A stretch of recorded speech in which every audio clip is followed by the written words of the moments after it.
ഞാൻ ഇന്നലെ കാര്യങ്ങളൊക്കെ നിന്റെ അടുത്ത് പറഞ്ഞല്ലേ? പിന്നെ അരവിന്ദേട്ടനും ഫാമിലി അടുത്ത ആഴ്ച ചോറ്റാനിക്കരയ്ക്ക് വരുന്നുണ്ടെന്ന്.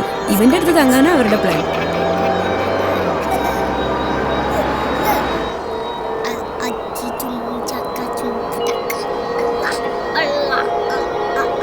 അടങ്ങിയിരിക്കല്ലോ, സ്റ്റേഷനെത്തി.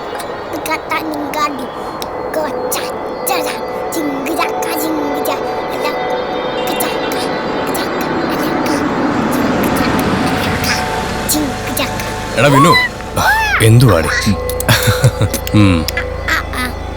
മോളെ വാ.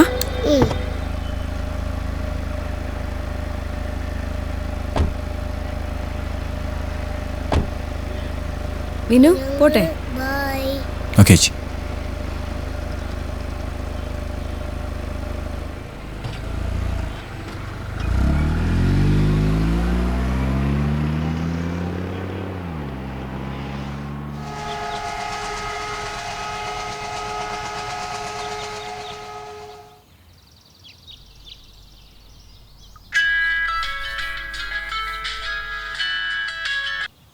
ഹലോ, അതെ പറയൂ.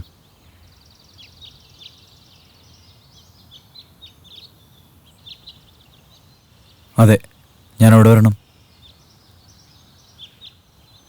ഞാനിവിടെ സൗത്ത് റെയിൽവേ സ്റ്റേഷനടുത്തുണ്ട്.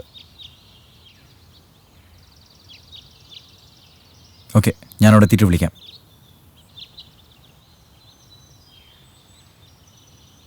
ശരി, ഒരു 2 minutes.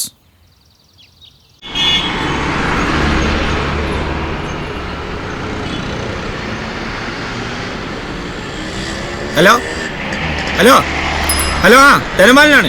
ധനപാലൻ. ആ ഇല്ലെന്നോ? നമ്മൾ പറഞ്ഞു ഉറപ്പിച്ചല്ലേ? ഇപ്പൊ ഇങ്ങനെയൊക്കെ പറഞ്ഞാൽ ശരിയാവോ? 3 കോടി രൂപയല്ലേ നമ്മൾ പറഞ്ഞു ഉറപ്പിച്ച? അതിനകത്ത് 1 കോടിയെങ്കിലും ഇന്ന് ഉച്ചക്ക് മുമ്പ് എൻ്റെ അക്കൗണ്ടിൽ കയറിയിരിക്കണം. അല്ലെങ്കിൽ അറിയാലോ, ഞാൻ എൻ്റെ പിള്ളേരെ കയറി നിരക്കും. വെറുതെ എന്നെ ജയിലിൽ കയറ്റി ഗോതമ്പ് തീറ്റിക്കരുത്. കച്ചവടം പറഞ്ഞു ഉറപ്പിച്ചല്ല പന്നികളെ. എന്നിട്ട് ടെൻഷൻ അടിക്കണ്ട, വേഗോട്. ഒരു ചായ നേടാ. ഉച്ചയ്ക്ക് വരെ കാശ് വരാനുണ്ട്. ഇപ്പത്തെ പിന്നത്തെ കൂട്ടി 40 തരാം. പോടാ നീ. എന്താ ഈ ഡയറക്ടർ ജീവാനന്ദ് 7 കോടി ഇടിയുണ്ടായിന്നോട്ട് വിളിച്ചപ്പോഴേ ഞാൻ പറഞ്ഞ കണാവണാന്ന് പറയുന്നത്. ഇനി എങ്ങനെ എന്റെ ഫോണിലേക്ക് വിളിച്ചാ കാശില്ലെങ്കിൽ പോയി പട്ടണം പട്ടി. ചേച്ചി, ഞാൻ ഇത്ര നേരം എത്ര ദിവസം ചേച്ചി നിനക്ക് ചേച്ചി ഞാൻ പറഞ്ഞു കൊതിപ്പിച്ചിട്ട് ചേച്ചി പ്ലീസ് ചേച്ചി ചേച്ചി വാച്ചി ചേച്ചി.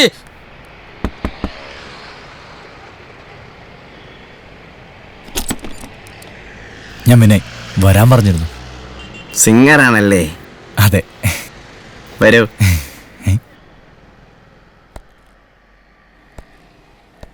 Sir, Vinay. Hello sir, Vinay. Jeevanand. വിനയിരിക്കെ.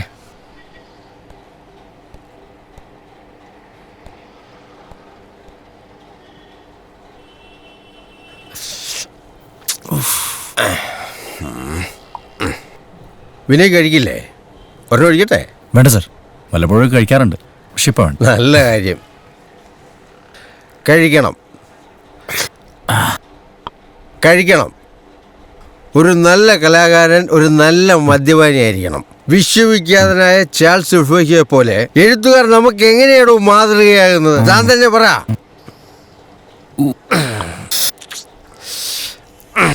അവരുടെ നിരന്തരമായ മദ്യപാനത്തിലൂടെ അനന്തമായ ഭാവനാ ലോകത്ത് വിരാജിച്ച ബഹുമുഖ പ്രതിഭകളായിരുന്നു അവര്.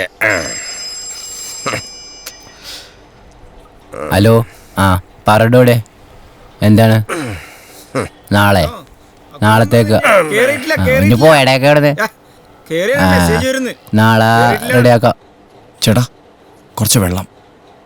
ഞങ്ങൾ ഓടാനൊന്നും പോണില്ല, ഞങ്ങൾ ഇവിടെ ഉണ്ട്. നാളെ ഓക്കെ. അപ്പൊ നാളെ ഇവിടുന്ന് ചാല്ലാണ്ട് വരുമല്ലോ. ആരാടാ? ആദ്യം ഇവിടുത്തെ മാനേജര്, നമ്മുടെ വാടക കണ്ടു വിളിച്ചാൻ. നീ എന്നാ പറഞ്ഞു? ഞാൻ നാളെ തരാന്ന് പറഞ്ഞു. Very good. അപ്പൊ നാളെ നമ്മൾ പുതിയ ഒരു കൂടാരത്തിലേക്ക് മാറുന്നതാണ്. മിസ്റ്റർ വിനയ്, ഇതാണ് എൻ്റെ അസിസ്റ്റന്റ്. നമ്മൾ ഇങ്ങനെയൊക്കെ ആയിരിക്കണം വിനയ്. ആർക്കും പിടികൊടുക്കാത്ത പരേതരല്ലാത്ത ആത്മാക്കളായി അലഞ്ഞ് നടക്കണം. അല്ല സാർ, സാറെന്തോ പ്രോജക്റ്റിൻ്റെ കാര്യം പറഞ്ഞിരുന്നില്ലേ? അത് നമുക്ക് അടുത്ത ദിവസം ഇരുന്ന പോലെ. അല്ല സാർ, ഞാൻ വേണമെങ്കിൽ നിങ്ങളോട് ഇവിടെ തന്നെ നിന്ന്. അത് വേണമെന്നില്ല, വിനയ്ക്ക് അത് ബുദ്ധിമുട്ടാകും. അപ്പം ഞാനങ്ങോട്ട്.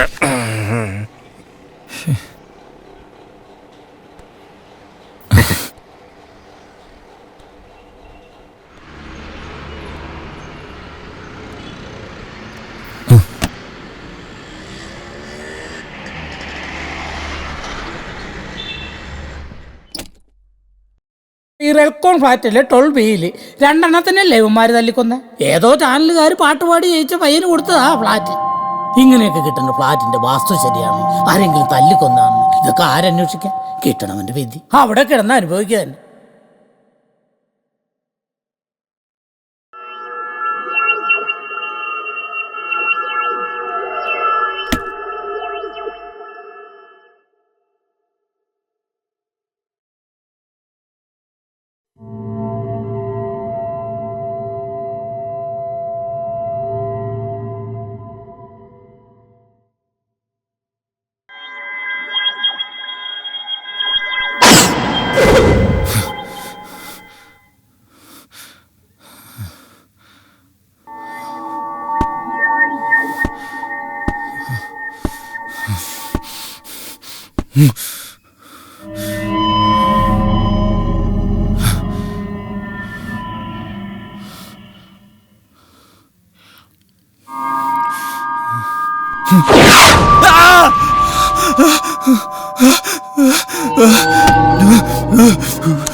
ഞാനാ